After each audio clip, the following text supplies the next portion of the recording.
Hey, just real quick. So everybody remembers Essex, and now Essex is what? What's Essex now?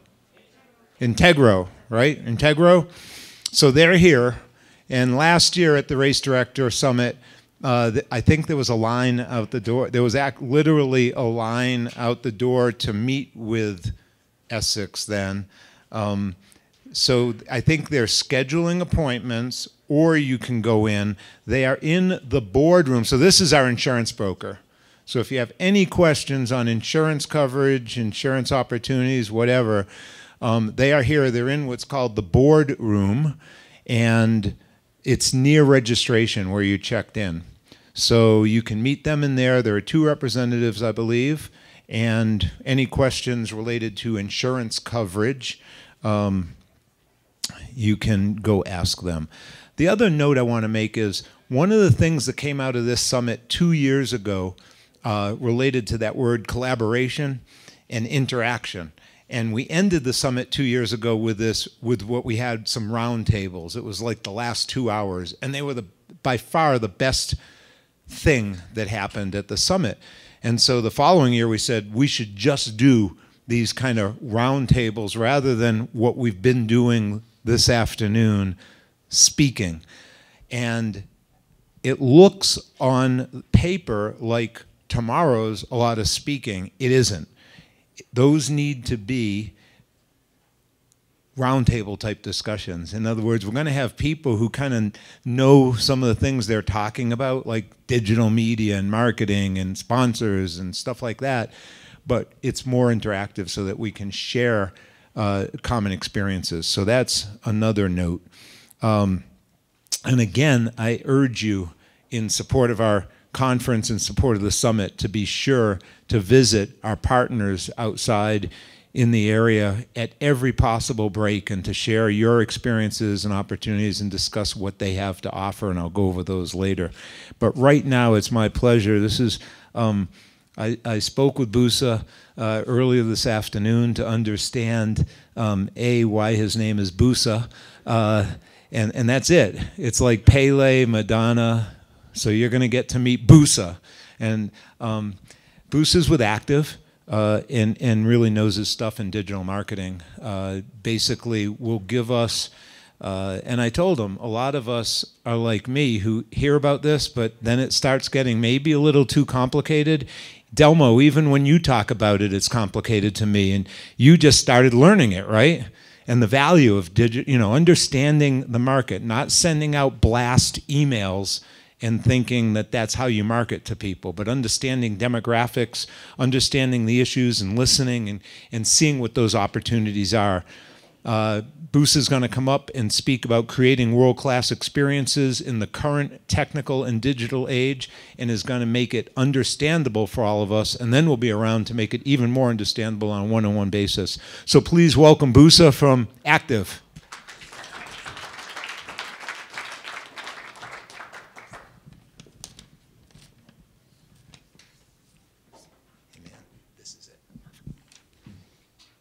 Hello, everyone there. I appreciate you guys taking the time to come out here to Colorado Springs, beautiful place. One, to engage with your peers, to gain some more insights, and ultimately invest in yourselves and your business. So if you haven't noticed, I'm not Toby Green. I'm not Active's British excellence. But however, what I'm going to talk to you about is some of the key issues that I've uncovered from talking to race directors. I think it's one of the more important things that we need to come together and really start to fix this problem. So Barry kind of touched on it a little bit. Marketing isn't just sending out an email blast. Your participants and customers aren't always coming to your events for the same reasons. There, you can saw earlier with the video of the guy who wanted to lose weight and make his lifestyle more healthy. Other people want to do it for the competition aspect and getting on the leaderboard. So we need to treat them as such, as unique individuals with other aspirations, and not lump them into the same communications. So my name is Andrew Busa. My family and ex-girlfriends call me by Andrew. My colleagues and friends call me Busa, so you guys can pick which category you want to be in. And I'm a product manager at Active. So I oversee the strategy and development of our software. That includes our registration, event management, CRM tools, stuff like that, as well as our on-site check-in apps, spectator apps, things like that. So my core job as a product manager is to talk to folks like you guys, to speak, to listen to the market, hear what your problems are, and help create solutions for those problems. And overall, see what trends are going on that we're currently, and I say we, because we're all in this together in a way, but what race organizers really need to focus on their business. Because you guys have seen some of the numbers. There were probably a lot of race directors in previous years who aren't here today. It's because the landscape in marketing has continued to shift. How many here do you think your business is putting on events? Some of you? You're right, but in a way you're wrong. And I think that's part of the issues that we have in this space. So prior to Active, I had my own startup. It was a technology startup doing B2C stuff, so getting customers to come on. It was interesting doing that because I had no business being in technology. I've never ran any Facebook ads. I can't code. I can't do anything that a technology founder should be doing, and yet I still went out and was able to get investment. Had 10% month-over-month growth for over 18 months. So I was able to scale, ended up selling the business to a couple companies where my consumers were spending anywhere between $300,000 and $500,000 a week on the things that we were selling. So it was really interesting to kind of go through that process of not knowing anything about marketing and creating technology to actually scaling that into a business that someone wanted to buy. And before that, I was doing event operations, working with folks like the New England Patriots, doing event ops and team operations, did a couple Super Bowls, as well as some NCAA teams that I worked with for a good period of time. So the slide here is kind of just a proliferation of marketing companies just out in the space to help you sell stuff, to help you reach consumers. So you can see, back in 2011, there was only 150 kind of key marketing companies that could offer you services to help reach other people. And as we move to today, there's a lot. Who here has helped transform their marketing efforts at the scale that this has moved? I didn't think so. And I'm not saying it needs to grow 100-fold on your marketing efforts, but I've seen this space be laggards within reaching out to consumers and engaging them in the right ways. I mean, you guys are experts in putting on events. You're athletes yourselves. You've been doing it a long time, and I don't think anyone else could. I definitely couldn't come in and start an event and do it and run it like the way you guys. But I think the shift that we need to start to make is that we aren't just running events. We're not just executing and making sure that everyone gets to the finish line, but we need to start thinking ourselves as digital businesses that has a product that is an event, and you have to treat people as such. So in the registration space, we were just offering you registration. And I think not only just Active, but other folks in the space has continued to do a good job of delivering you tools to help you engage and market to the right audiences at the right time. We've come out things with CRM to help you segment your audience and really talk to people who's more specific than just that giant email blast. We provide you with the data to give you the context of who are my customers and what do they mean to me. Then we provide you with results, so you can house all your results and your other participant data all in one spot, so you can see, hey, 20% of my audience or my customers are running below kind of the average. I maybe need to speak to them more differently. So what? As I was saying before, we need to shift the perception of ourselves and the business that we're doing, not to just be putting on events, but having a digital business. And we need to start having our actions in our day-to-day business when we're running this to help mimic what a digital business should be doing.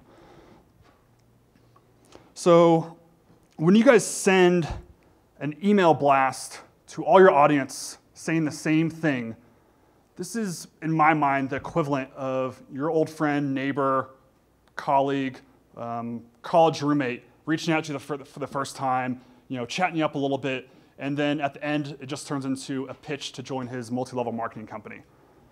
Now, no one likes to be sold to for this. And it's not just a, hey, come buy this from us, or hey, just take this, but you have to cultivate and create, that journey for that customer. So we all have that existential problem of how do we get our current participants that we have, people who we haven't gotten them, and how do we get them down into your event? And this gradient here represents all the feelings, emotions, whatever, that goes along with the people and the reasons why that they're running your event. So the first thing that we need to do, and to get into the more of the actionable things that you can take away from this, is you need to build personas of your customers. So you have to understand who they are. That means going out and talking to them. And once you start to talk to 10, to 20, to 30, or however many people that is willing to talk to you, you'll start to see a trend of, this is just an example of why people are coming to your events. I recommend trying to build 3 to 5 personas and, do a page for each. Give them names. Sally, who's just coming to my event for the first time. They've been running for a long time, and she just wants a new challenge. That's one persona. Another persona is, hey, I'm a lawyer, and I want to do this to help be social with my clients and to network. So that Larry is going to be my social persona. So there are all these things and reasons why people are doing this. So once you build these personas and you get an understanding of who your customers are and why they're coming to your event, and then once you start to attach data to them on what are they buying, what events, what distances they are going into, what merchandise they're buying, what's their lifetime value. So they come to an event on average 3.4 times. How much money do they make you, and how much does it cost to keep them as your customer? Once you start to add those things with the more qualitative stuff, you are able to get a better understanding of who your audience is and how you can then go after and communicate with them in the appropriate way, because you're not just all lumping them into one bucket and then just blasting out a newsletter to 5 to 20,000 people saying, hey, our events are open from the year, please come register. So what does this look like, and what do you do after you build the personas? You need to create a customer journey. So the ideal journey that anyone who comes and registers or hears about you is going to take. In the marketing world, we call building a drip campaign. So essentially the content that you deliver to people throughout as long as they're a customer with you. So how do they discover you? Through Google, through Facebook, whatever. And now they come to your event for the first time, and you continue to provide them with content. I think content, not only in this space, and you can saw it with what USA Triathlon is doing with their iTry, creating content that is relevant for these people. So you guys need to do the same thing. And you may be saying, Busa, I have no time to create this content. Steal some of his content. And at least what I did was I went to my customers, and you would not believe how many people would be willing to write content for you to distribute. Hey, what's your diet like? What's your training schedule like? Things that are more relevant, and they are more than excited to write content for you for free. And when we talk about ambassadors in this space, that goes to some of it. So as they continue going through your events and looking at your emails and providing them with right and relevant content, you're able to create a better customer journey for these people that gives them more value. And and it starts with content and providing that journey to get there. And as they go to the second event, they're maybe getting a little bit more serious. So you provide them with more, content that's more specific to how can I improve my time, and using the tools at your disposal, like a CRM tool, and saying, okay, I want to see people who have registered for more than 2 events, but have a lower than average time, and I just want to send them an email on how to improve my time. That is providing value to your customers, not just, hey, come to our event because you're going to have a fun time and to become a better athlete.